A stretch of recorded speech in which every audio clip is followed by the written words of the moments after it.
سلام سرباز، عید شما مبارک. امنیت نیوارد دست شکر الحمدلله منو شکر الحمدلله. دیال افغانستان پلیس منو تا سلام میموزه جان. موزه دیار احترام کنم دو فرق خدمت کنیم.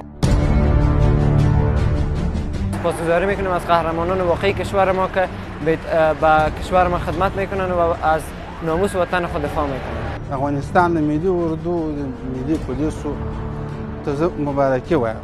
د دې سمور ډیره مننه کوو چې د افغانستان د ګوټ سره راغلي دي زحمت باسي په پوستو کې په قرارګاو کې په بیزو کې ناست په جنګو کې ناست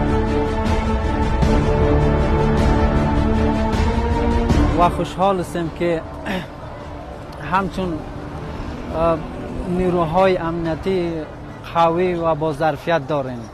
یک سلام خاص تقدیم میکنم به تمام نیروهای امنیتی افغانستان. د کوچنی اختر تبریک وایم ټول سربازانو ته. زما د طرف نه ټول سربازان قهرمانانو ته سلامي.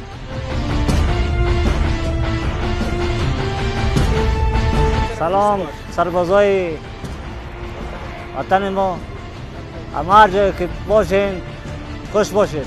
سلام، وقت همگی سربازان عزیز ما بخیر. امیدوار هستم که عید خوب و خوشی را در پیش روی داشته باشند. عیدتان مبارک. سربازان عزیز ما که در سرزمین در هر منطقه افغانستان در هر گوشه و کنار اینا خدمت میکنند، عید خاص بر از اونا تبریک میگم و یک سلام خاص بر سربازای افغانستان.